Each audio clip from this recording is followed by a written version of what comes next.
It's a privilege to give this lecture in Walter Lippmann's name, and in acknowledging Walter Lippmann, I want to say this.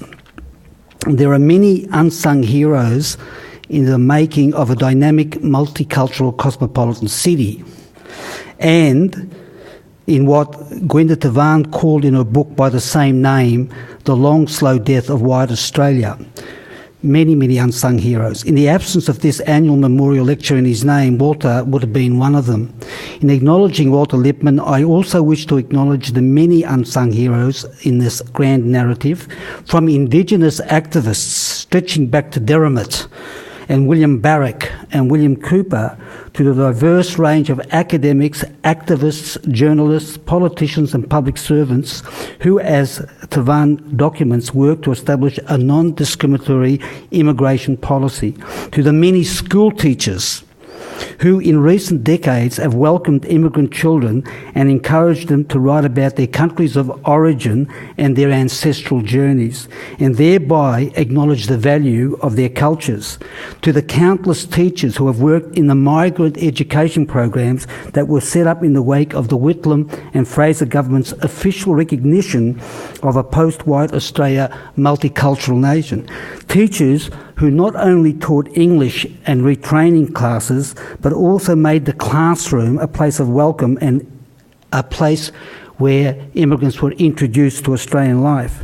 And also, last but by no means least, to the countless immigrants from many backgrounds who have grasped the chance at a new life on offer and built new lives from the ruins of the old. And I want to particularly acknowledge a special friend and a special mentor who's sitting here near the front, Tony Knight. Tony Knight was my phys ed teacher at Penny Hill, Princess Hill High School, at a time when multiculturalism was not ever mentioned, but we were living it with all our conflicts and our harmonies in Carlton, working class Aussies alongside Italian, Greek, Yugoslav, Jewish and other immigrants and their children from many backgrounds. And Tony came striding into the school as a young man who was able to get a teaching job because he taught phys ed, or he worked in a gymnasium, I think, Michael Hunch Gymnasium, but he intuitively understood what it was all about. He came to this school and he saw that what we had to offer, he saw what people from different backgrounds had to offer, and he was made welcome in our homes because he took an interest in us. And when I come to define what cosmopolitanism is and what it is to be a cosmopolitan, you'll see that he personified what it meant. He, of course, went on to become a lecturer in education at La Trobe University and did marvellous work, especially with Aboriginal communities and in Aboriginal education. In acknowledging Walter Lippmann, I acknowledge a community activist who understood and embraced what multiculturalism really meant, and an advocate who also knew what it did not mean, knew that it did not represent the creation of a series of tribalised, isolated ghettos as its critics grossly misrepresent the ideal, knew instead that it meant the creation of a socially cohesive and inclusive society, and knew and understood the creative energies that would be released through embracing cultural pluralism. Walter Lippmann understood that the key to multiculturalism was not assimilation into one dominant culture, as government policy tended to espouse in the 1950s, but integration into Australian life and its existing democratic parliamentary institutions. And he understood that in turn this would strengthen and add greater depth and legitimacy to these institutions. Lippmann understood that multiculturalism did not mean separatism, as some of its critics have falsely argued, but its very opposite, inclusion. Lippmann also understood that the key to the evolution of a harmonious Australia was to welcome newcomers and represented a willingness to cross cultural boundaries and to show an active interest in their cultures in what they had to bring to the table and to provide well thought out programs that would ease the way into a new life. And he understood that in turn we would all be enriched by this process. Indeed, Walter Lippmann embodied the ideal of cosmopolitanism. He was a cosmopolitan. And I use this term deliberately to help flesh out and extend our understanding of what multiculturalism really means. Cosmopolitanism is an ideal with a long history.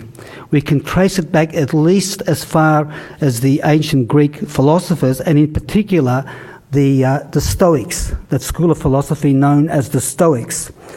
As Melbourne academic Nikos Papastirgiardis, writing in his book Cosmopolitanism and Culture, puts it, the Stoics, quote, encouraged an attitude of self-awareness through genuine curiosity and open exchange with the other. It is worth recalling that when the Stoics envisaged cosmopolitanism, it was not only as a moral duty towards strangers and a political system for universal governance, but also as an aesthetic engagement with cultural difference. For the purposes of this talk, I am taking this conception as the most potent and succinct definition of what it means to be a cosmopolitan. My emphasis is going to be on the adjective. A cosmopolitan as someone who, as most dictionaries put it, is familiar with and at ease in many cultures. In other words, a cosmopolitan is someone who actively seeks to cross cultural boundaries, someone who goes beyond mere tolerance. I mean, what does it mean that I tolerate you? You know, we talk a lot about tolerance, but that term has its limits. And the cosmopolitan goes beyond that and actively engages with and interacts with other cultures, forms partnerships, economic, social, cultural, and in my view, most importantly, individual. Indeed, it's the diametric opposite to racism. In recent weeks, we have heard so many disturbing stories about racism in the public arena. And let's not kid ourselves. It's a deep undercurrent in our society. It remains a deep undercurrent. And racism does remain a potent divisive force. However, in contrast to the cosmopolitan, as I've defined the term, the racist feels alienated and threatened by other cultures and feels at home only in their own. And sadly, I think for the racist, that means they have a very narrow self-definition of what it is to be a human being. But they can inflict damage. And so, instead of focusing, however, on the terms multiculturalism and cosmopolitanism, these terms can be debated and can be the subjects of individual lectures on their own. For the purposes of this lecture, I will flesh out their meaning by focusing on stories that depict multiculturalism and cosmopolitanism in action. The first story must be the first story. In the early 1990s, I set out to explore a vast mystery. Why was it that in 12 years of schooling, for 4 years of studying a history and politics honours course at Melbourne University, why is it that having learnt various versions of Australian, British, Asian, European histories, why was it that not once did I hear the word Wurundjeri, Boonwurrung, or once hear of the Kulin Nation? So I did a workshop with Aboriginal elder Jim Berg, and the wonderful Jim Berg, the founder of the Koori Heritage Trust, back in the days when it was here, when this was still a museum. And during the workshop, we were shown around an exhibition which was Victorian history as seen from an Indigenous perspective. Now, we're going back to the early 1990s. And as I made my way through the exhibition, I came upon a map. And it struck me immediately. Just a couple of years earlier, I had seen a similar map. But this map was in a pavilion in the outskirts of a clearing in a forest known as Treblinka. This was a map that showed many sites of massacre in Eastern Europe, all too many sites. And here I was looking at a map of Victoria, which was titled the Massacre Map. And it was dated 1835 to 1853. And there were over 60 sites where various forms of killings took place, and beneath it said many more died beyond prying eyes. So I said to Jim, I want to find out more about the First Peoples of Melbourne, and he said, look, I'll introduce you to Arnie Joy Murphy. So a few weeks later, I'm driving up to Healesville and went to this weatherboard house that overlooks the Great Dividing Range, and knocked on the door. Arnie Joy answered the door, and it opened into 40,000 or more years of history. It was extraordinary meeting Joy. Her great uncle, William Barrick, was the last Ngangata, or headman of the Wurundjeri people. He, as a boy, as a 13-year-old boy, it's interesting in terms of this lecture and its title, as a 13-year-old boy, William Barrick was present when the elders of the Kulin Nation signed that so-called treaty with John Batman. And he was to become a great fierce advocate of his own people. Now, Auntie Joy and other Wurundjeri elders took me on an extraordinary journey into Aboriginal Melbourne to places such as Corranderk Station on the outskirts of Healesville, which became a model agricultural settlement in the late 19th century, which became a place where the 34 Victorian groups or tribes, if you like, regathered, and where William Barrick, in his old age in the 1890s, would sit on the veranda telling stories about his people. She took me to Mount William, this extraordinary former greenstone quarry near Kilmore, which was the epicenter of a vast trading system that extended as far as present-day New South Wales. And she also took me to various places along the Yarra River, which the Wurundjeri called Birrarung, River of Mists. And since then, Boonwurrung elders, especially Carolyn Briggs, have made me aware of sites of special significance to the other major grouping that inhabits the territory we call Melbourne.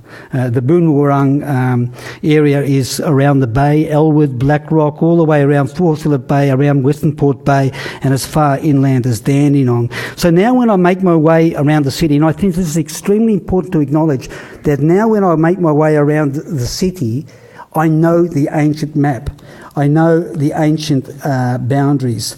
And I also know, like when I come up a rise in the eastern suburbs, you can suddenly see as far as the Dandenongs and even beyond on a clear day, and you say, yes, those are the boundaries of the Wurundjeri. It's a wonderful feeling to have this sense about the city, and I want to stress, Joy, Caroline, and the other elders I met, and who still remain good friends, are true cosmopolitans.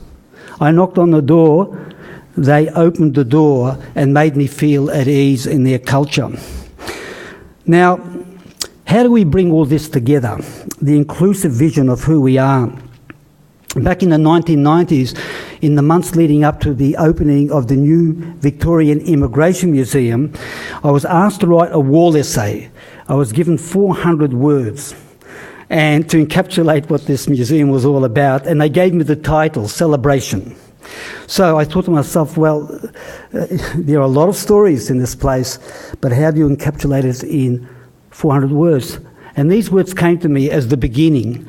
We're a nation of immigrants and Indigenous people, a new world with an ancient past. I think that encapsulates who we are. And so there are two great narratives. They're the two great narratives of who we are as a people. And there are two sides of the equation. And I think one side of the equation are the Indigenous members of our community. And I think it's very important that finally we're moving on from the term reconciliation, which is absolutely meaningless without recognition. Recognition comes first. A few weeks ago in Federation Square, I was present when the march or the epic relay towards spreading the word about recognising the Aboriginal and Torres Strait Islanders in the Constitution began. But I think we should go beyond it. Tonight's not the time, or nor do we have the time to flesh this out, but I still think we should go back to that idea that was so current in the 80s and 90s, and that was an idea of a treaty, a real treaty that recognises the special place of those who were the guardians of the land for millennia. But the other side of the equation is the vast tapestry of cultures we have become since settlement, and especially since the 1970s in post-white Australia,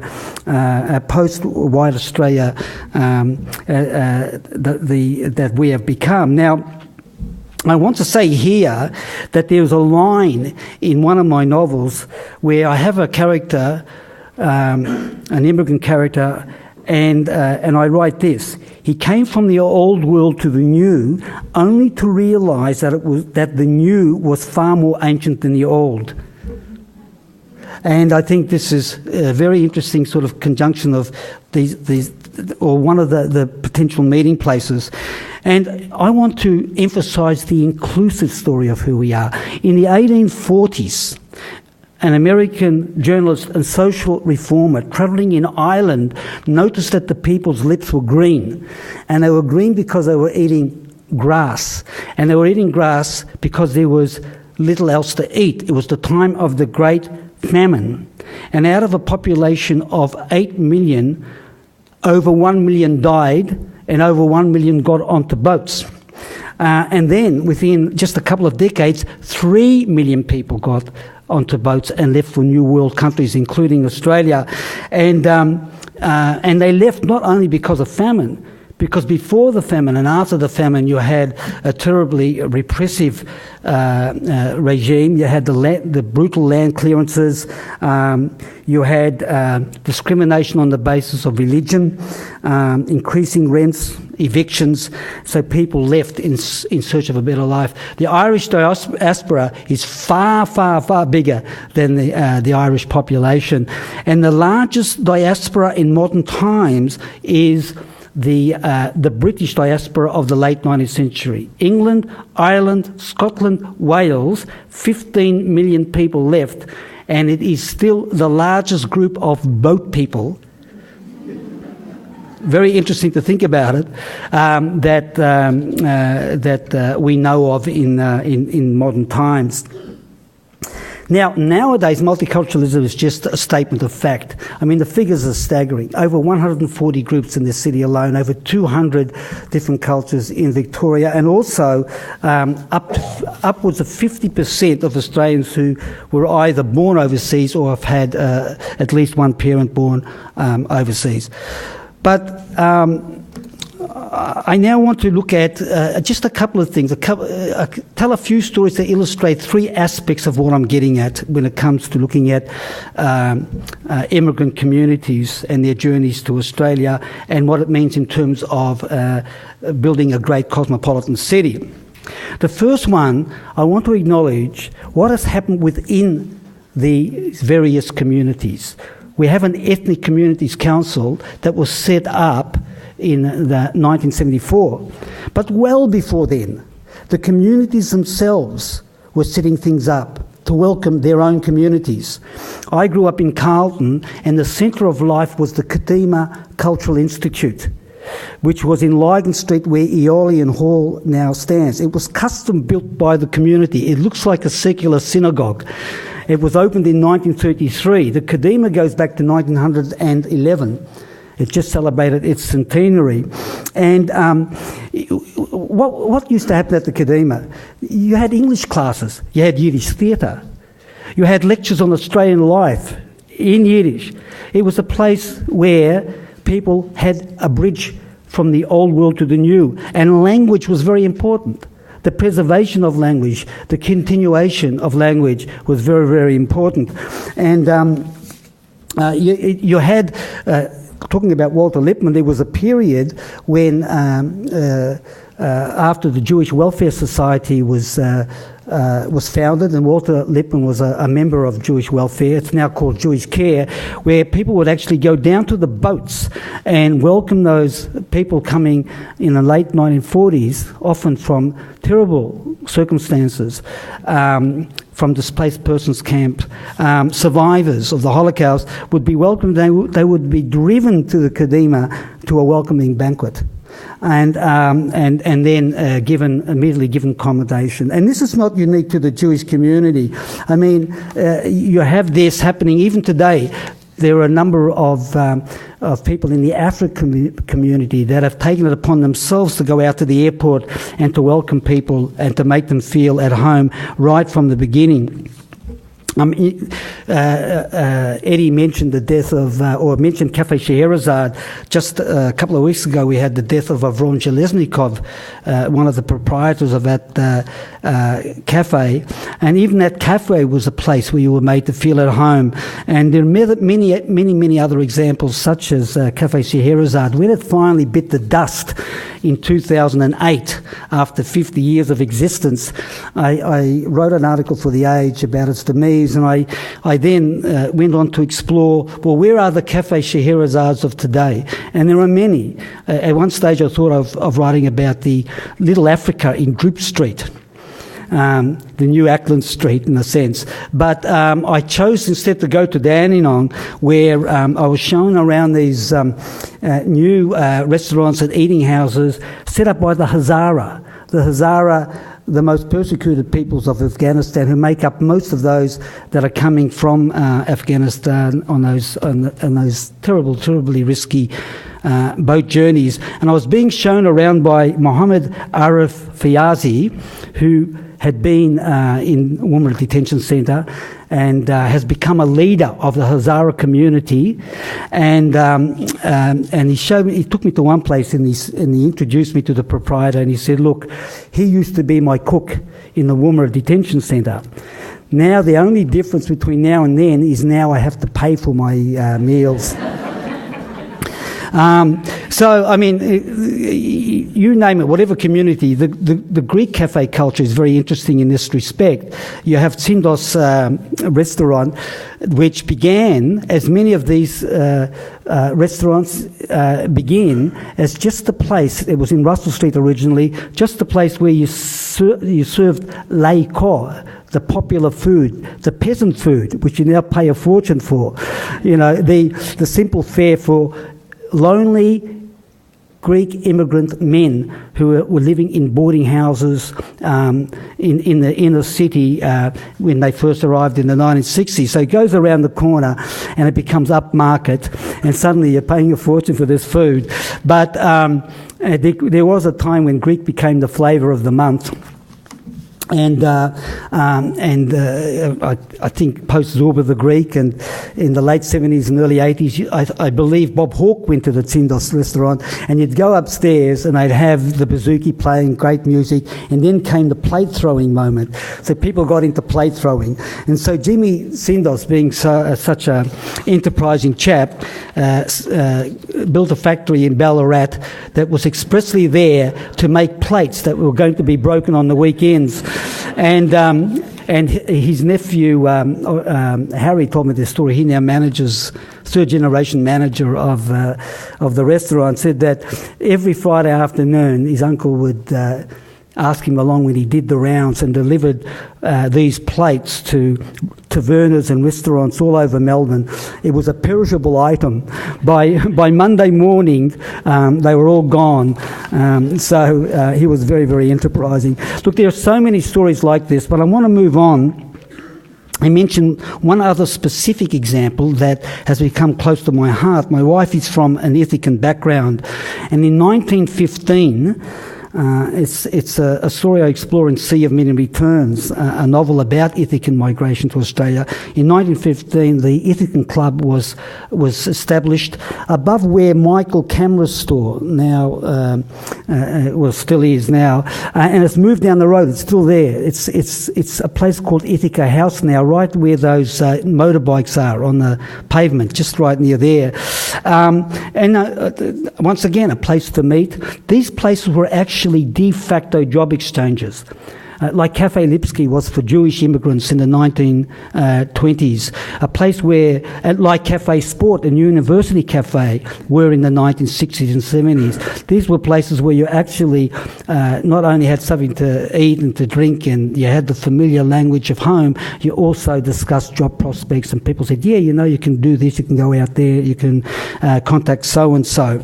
Now, one of the founders of the Ithacan Club was Antonius Lekachas, a village boy from the mountain village of Exoyi, perched high on a mountain overlooking the Ionian Sea. In fact, this is the village where my wife's maternal grandfather, Konstantinos Kikatos, came from. He left as a 16-year-old in 1908. Left that beautiful island because there was no way to really make ends meet. And I move on to the second point I want to make, which is there are many, many tales which reflect the creative energy that is released by crossing cultural boundaries. Once again, the energies that are released when cosmopolitanism is put into action. And of the many tales, I'll just tell this one, and it concerns Antonius Lekachas, who became Anthony Lucas, who made his way from being a waiter and sweeping the floors to, by 1910, more or less, he was the Coffee Palace King of Melbourne. And he ran the Vienna Cafe, the Paris Cafe in Collins Street, and he also ran the Town Hall Cafe where the Capitol Theatre now stands.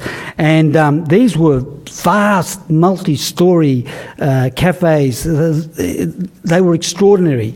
And then in 1915, a group of drunken Australian soldiers were passing the Vienna Cafe, and they thought, wait a minute, we're at war with Austria. What's this Vienna Cafe business? So they stoned it. So Lekachas, or Lucas, closed it down and then bought the, not to be defeated at all, he bought the premises next door, and then he spent the next 16 months remodelling it. But who designed the interior of the new cafe? It was Walter Burley Griffin, the Chicago architect who was in Australia because he'd won that prize to design Canberra, but at the same time he was allowed to have private practice, and he had offices in Collins Street. They somehow got together and it was dynamite. There are many stories of the dynamite created when you cross these boundaries, and he remodelled it, and it was reopened in November 1916 at a wonderful banquet.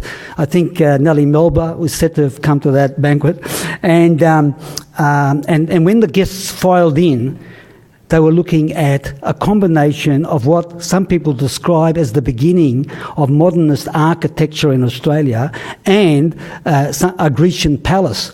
There were piers or columns that had Greek muses, Daphne, Echo, Persephone, in relief on those columns. Now, wait for it. What did they rename this cafe? Well, they didn't want to take any chances. They called it Cafe Australia. And it actually stands in where the Hotel Australia and the Australia Arcade is to this day. Now, once again, time is short, and I'd love to tell other stories such as this, but I want to now move on and look at the third point, which is that the refugee story is not always a simple tale of triumph. Many people fall between the cracks. There are, recently I've become aware of single men, Italian men who live in the high-rise flats in Carlton, have lived there right from the beginning and have not been able to move on for various reasons. And they're also part of the drama. And when you look at the drama of migration, the great drama, over the years, having pursued these stories in many, many ways, I've come to see that basically there are three acts. There are many variations, but there are three acts. Act one is the before. Once upon a time, I had a village. Once upon a time, I had a community. Once upon a time, I had a beautiful, beautiful house in the village of the 40 Saints, Eos Saranda, the house that I was privileged to visit and live in years later, the house where my wife's paternal family came from. Once upon a time, I had a wonderful life in this city or that city, and then something happened. Something happened and I had to leave. I had to flee from my life. I had to look for a better life. And I want to take one example for this three-act drama, and the example I'm taking, one of the many, but the one that means the most to me, is the story of Amal Basri. Amal Basri was a survivor of the Civex disaster, with 353 men, women and children drowned en route to Australia. And she was an extraordinary person who used to tell her story to any audience that was willing to listen, and she became much loved in Melbourne, and she often told me this particular story, which a memory that she always came back to, and it was a favourite memory, that when she was a child, well, when she was born, actually, she was. Many members of the family were upset that a girl had arrived rather than a boy. But her father said, "No, I'm happy to have a daughter," and he called her Amal, which means hope. And every Friday, he used to take her in his dark green Morris down to the Tigris River, and they would walk along its banks, and he would sing to her the songs of Kulthum, or Kulthum, the grand diva of Arabic music. And so this was part of who she was. And then there came a time when she had to flee for her life, when members of her family were murdered by Saddam Hussein or disappeared. It's an epic journey she took. Finally, she got on that boat. She survived only because she clung to a corpse for 20 hours, and she clung to a corpse because she remembered that one day while walking along the banks of the Tigris with her father, they came upon a group of people weeping, and she said to her father, "Why are these people weeping?" They said they have lost their son to the water and they are waiting for the body to float to the surface. Bodies can float, you know. And she remembered that when she was in the ocean. And she also heard music. She heard the music of Kulthum, and that helped save her. So Act 2 is the act of fleeing, the act of making your way to a new world. And there are many, many, many variations of this. But in Act 3 is what happens when they reach here. What happened to my mother, who for the rest of her life could never forget Bialystok and her childhood. For the rest of her life, felt traumatised by the loved ones she had left behind and was fated never to see, and many of whom were brutally murdered. What about Amal Basri? Well, Amal Basri went on a roller coaster. It wasn't until 2005, when she was lying in a hospital bed, nearing the end of her life, she, in a cruel irony, she was stricken with cancer, and the nurses heard her screaming, and they came running to the bed, and they thought, "What's happened? What's happened?" And she said, "I've just found out immigration has just rung up. I've got a visa, a permanent visa." She said the first thing she said is, "I am a free woman in a free country, a free woman in a free country." But she also suffered desperately from what the Greeks call nostalgia, the pain of longing for the return, despite what had happened. And after she died, and I always promised I'd tell a story, which I've done in a collection, the violin lessons. It's a story I've called The Ancient Mariner. That's what she was like. She was like the ancient mariner. She wanted to tell her story. And after she died, I recreated this journey. I took the train, as she often would, from Broadmeadows into the city, and I walked, as she often would, at 1 a.m, 2 a.m. She couldn't sleep. She'd get the last train in, and she'd walk down to the river, down those steps. You may know near Princess Bridge there is a row of Moreton Bay figs, and she sat under those figs. But why was she sitting there? Because when you look across to the other banks, you'll see a row of palm trees. And for her, this meant that she was back in this small way to the Tigris River, and she took some comfort out of it. But she was a person who came to love this country. She went back to the Middle East after she got that visa and saw some of her grandchildren. But when she came back, she said at the airport she heard people speaking in an Australian accent, and her heart soared, and she said, "Oh, yeah, this is my place now." So it's a roller coaster, and it fluctuates, and it can fluctuate from up and down at any time. Let me just say this, that I was incredibly enriched in my relationship with Amal Basri, and when I was writing the story, I couldn't hear her voice. I wanted to get her voice right, and then I remembered Kulthum. Her father used to sing to her the songs of Kulthum. So I did the research.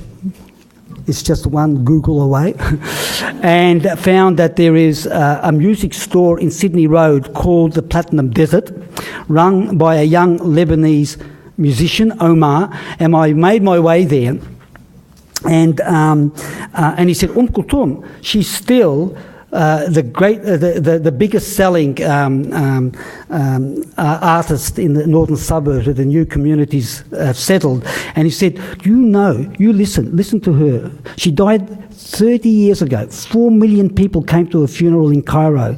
She said, now listen to her. When you listen to this music, you can hear it. She used to sing with this great intensity, begin quietly and work her way up and up and up and up until there came a point which we call in Arabic tarab. A tarab is the moment when the distinction between the audience and the performer disappears and you become one. And so I'm driving around Melbourne, and you can actually hear it because the audience goes crazy. And I'm listening to this, the CDs, and I could hear it, this incredible rhythm. But it was the rhythm of Amal Basri. She had said to me that she wanted to be a singer, but for various reasons, including cultural reasons, it didn't turn out that way. But when she told her stories the way Kulthum sang her songs. And I found her voice, and I found the rhythm of her storytelling. And I was enriched. I must say that one of the most extraordinary moments of my life was I went to visit Amal Basri just months before she died, and I came into hospital and she was sitting on the bed with her hair out. And I thought to myself, oh, I've done the wrong thing. It's the first time I saw that beautiful hair she had. At the age of 50, her hair was still flowing right down, and usually it was hidden behind the headscarf. And I turned to leave. She said, no, don't leave. You are family. You are my brother. Stay. This doesn't matter. This doesn't mean anything. And I think in that moment, I thought to myself, this extraordinary woman and I have become brother and sister. Now, of all the places, if I had to choose one place in contemporary Melbourne, of the many, and I could have chosen from many, that exemplifies, that personifies, that embodies what cosmopolitanism at work really means, it would be the Asylum Seeker Resource Centre in West Melbourne, Batman Street, founded in 2001 at the height of the Tampa crisis. Now, this is a little vignette about a notebook. Kon Karapano Geotidis, the extraordinary founder and CEO of the Asylum Seeker Resource Centre, when I went to see him on the 10th anniversary of the founding of the centre, he said to me, we have helped over 7,000 people. And I said, how do you know? And he showed me an exercise book where he had written down every name It was up to 7,000. As of last week, it was 8,363. So I'd point at random at any name, and he knew their stories. He knew their stories. And when you go to the centre, you'll see what cosmopolitanism means. It's a place of welcome. You feel at home. People are at ease. People are interested in each other. The last evening they had to induct volunteers, they had to turn away 400 people, and 400 people came, because everyone that goes to volunteer and work there comes away from it enriched. It provides daily meals, mentoring programs, English lessons, arts projects, weekend outings, you name it, pro bono legal work, music sessions, computer lessons, many, many things. But the best thing are the old couches down there in that room in the Asylum Seeker Resource Centre, where you can just sink back and have a conversation with people from all corners of the globe. So, in conclusion, I just want to touch on this question: where do we meet? How does this all come together? How does the best of who we are and what we can be come together? Now, as a writer, I've come to see that there are what I would call three steps in the journey of the storyteller. Now, storytelling is a specific art. It's the art of the specific. That's why I didn't want to spend the evening on definitions. Storytelling is the art of, you've got a story, it's your story. And so it's just your story, no one else's. And you are showing disrespect to a story if you go away from that that particular story. The first story is our own. This can be summed up by the word expression. Expression, ex, it's a Greek prefix meaning out. Expression means getting it out. When I explored my own family history, I was getting it out. It was Socrates that said, quite simply, know thyself. So know your own journeys. Go on your own journeys. And like those wonderful teachers that do the work on the front line out there in the eastern and west, especially western northern suburbs, all over the city, the work of encouraging people to go on those journeys and write those stories, and know that when they go home, the grandmother sitting in the corner has got an extraordinary story to tell. This is what this is all about. Explore your own journey and know where you're coming from. Second is what I now call impression. That is listening to other people's stories. Listening to Amal Basri, listening to those old guys who met in Cafe Scheherazade and told extraordinary stories. The listening can go on in so many different places and take so many different forms. But finally, there is what I call the mirror. This is the miracle of the story, that if you tell a story, your own or others, specific story, you will find a mirror reflection out there in the most extraordinary places. This is where we meet. I'll give you one or two examples with which to conclude. The most powerful example I've got is this. In Cafe Scheherazade, I adapt a Yiddish term, Luftmensch. A Luftmensch is a man of air, or woman of air, a person of air, a Luftmensch. A Luftmensch originally meant something a little bit different, but nevertheless what I did was I took it and I said it embodies the state of mind of people who have been running from one place to the next for so long that they no longer can feel the ground beneath their feet. They are deracinated. And then comes the long journey to find roots again. Now, I thought this was unique to the immigrant experience. About the time that book came out, an extraordinary novel. I think it is arguably, it certainly is one of the great Australian novels. A novel called Benang, written by Indigenous author Kim Scott, was published and won the Miles Franklin Award. And the central character, Harley, he's an Aboriginal person, mixed background. He's trying to tell his story at a time when you were being defined as half-caste, quadroon, you name it. You were being labelled in all kinds of extraordinary ways, and there were government policies in the era of A.O. Neville out in Western Australia that were designed accordingly. And this character, at a certain point, begins to lift from the ground because he can't feel the ground beneath his feet. There's even a wonderful image of him at the typewriter, because that's the only place he could find himself. He's in telling his stories at the typewriter with his feet up in the air. And I realised that this is a point where we meet, the point of becoming the Luftmensch. We can cross the threshold and see these two great narratives coming together.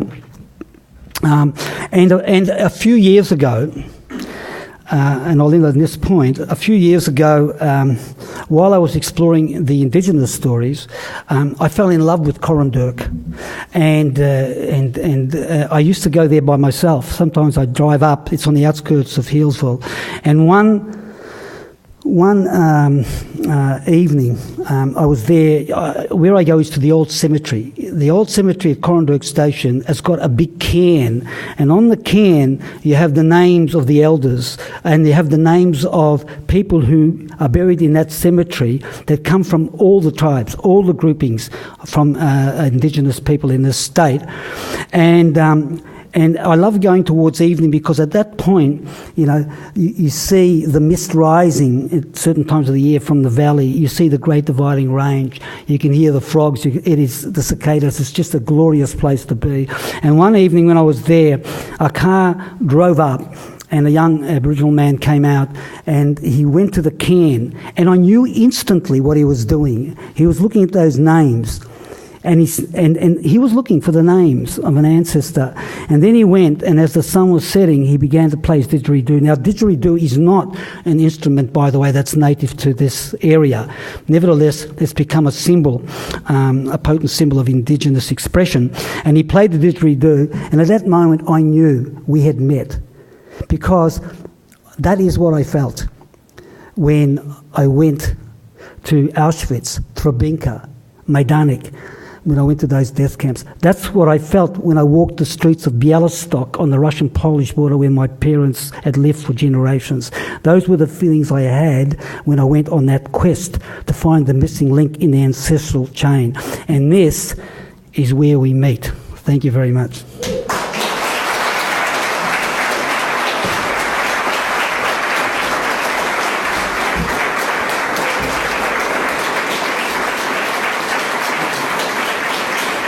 Thank you.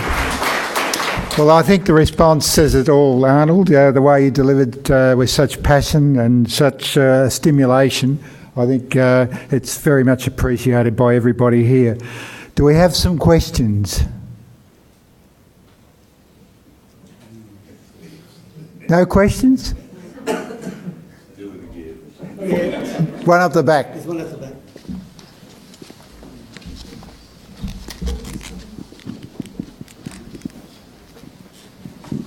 Arnold, thanks so much for that.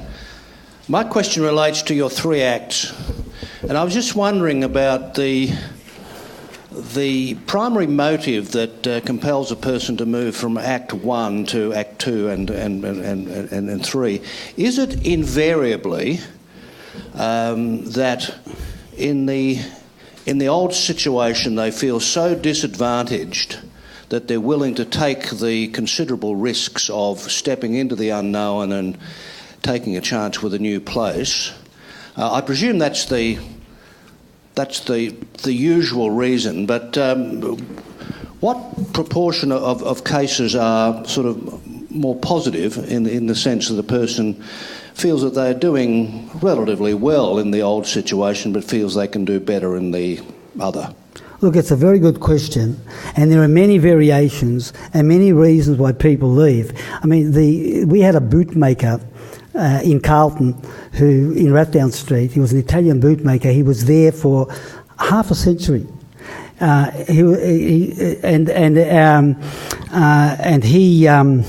He told me once that the reason he left was because he was the black sheep of the family back in Italy, and he just his brothers and sisters were held in greater esteem for whatever reason. He was the runt in the litter. He said, I came to Australia, I haven't looked back ever since, and I don't want to go back. And here I've been able to reinvent myself. So there is that too. People that come here because, for whatever reason, they can reinvent themselves and find themselves in a place where they can get rid of the burdens of the past. On the island of Ithaca, when you talk to the women, there's an interesting term that comes up. The term is stenos kiklos, which means closed circle. And there are women on Ithaca who have said that I wish I'd left, or women who have told me here that leaving was getting out of the closed circle, because while the village life has got its beauties and its intimacy, and they still feel nostalgic for it, nevertheless they felt a certain restriction. And so for some women, not all, they were able to escape that circle and find a new way of life. So there are many reasons why people leave. But the real answer to your question is this. People are now making a distinction between economic refugees and people that are fleeing because they've really copped it big time. Well, fair enough. In terms of assessing who is a genuine asylum seeker, etc., we need these distinctions. But nevertheless, the real issue is, what would you do in other people's shoes if you're living in a situation of impoverishment, a situation where there are few opportunities? I guess you take the risk. You take the risk and you see, is there a way to get elsewhere? So I don't judge, not that you're implying that in your question, but I don't judge people on the reasons they come. I can see myself as a young man wanting to just go on the adventure of trying to try my luck elsewhere. And that, in a way, is good enough for me.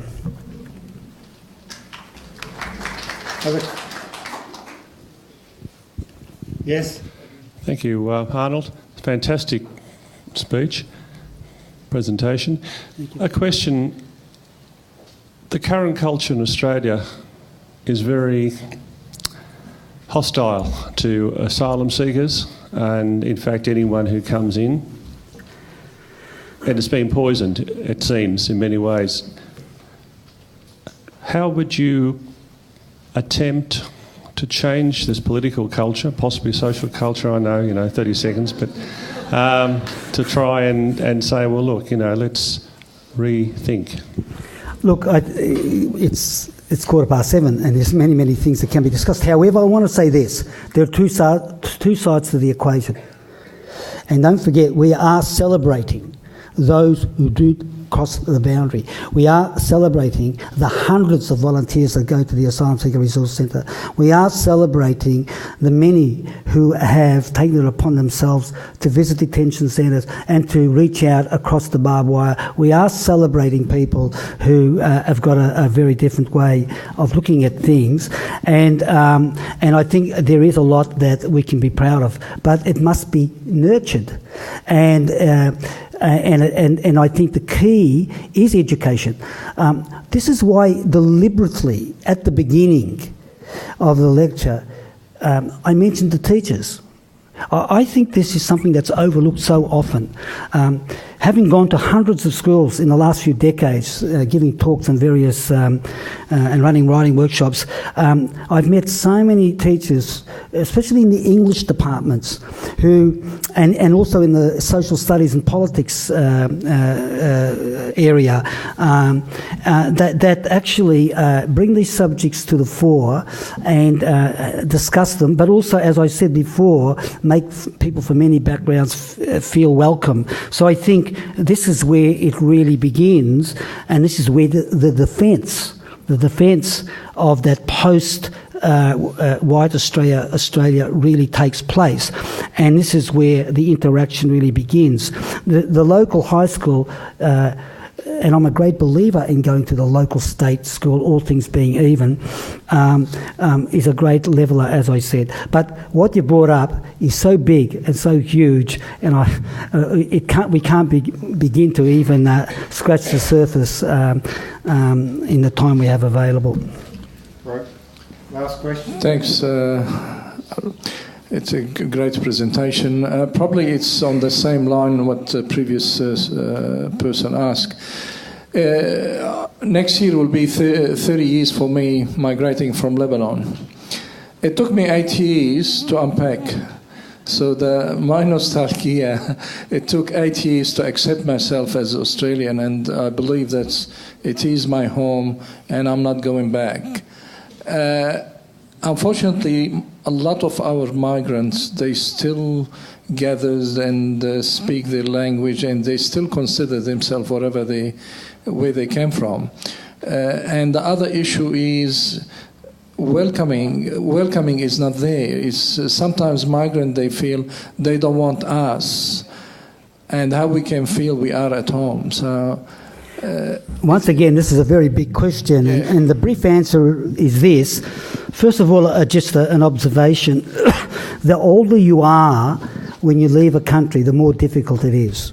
And we often forget that. Very hard for people in older age to change their ways, and in a way it's great that they have communities where they can feel at home. But you know what the other age that is very difficult is? The other age is when people come at the age of 13, 14, 15, 16, at adolescence, when leaving home, it's such a wrench. There's a wonderful book by Eva Hoffman called Lost in Translation, which is about her leaving Krakow in Poland at the age of about 14, and she talks about this. So we have to take a lot of things into consideration, but maybe this is a good place to end the lecture.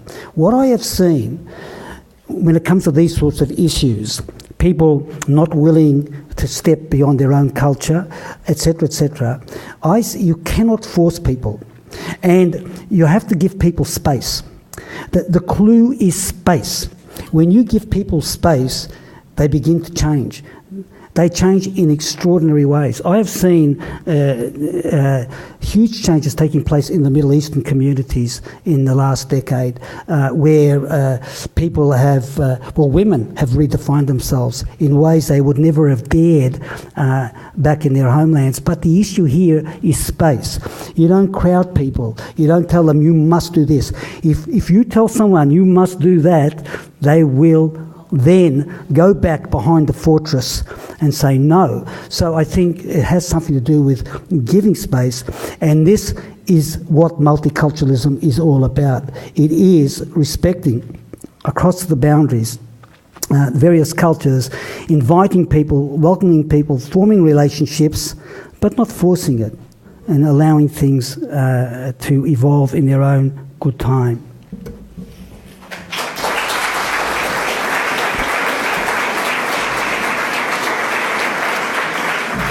Well, thank you for the questions, and once again, Arnold, thank you very much for a very thought-provoking and interesting contribution. It's not a message in a bottle, it's a message in a story you get to deliver, and I think you do it very well. So again, put your hands together for him.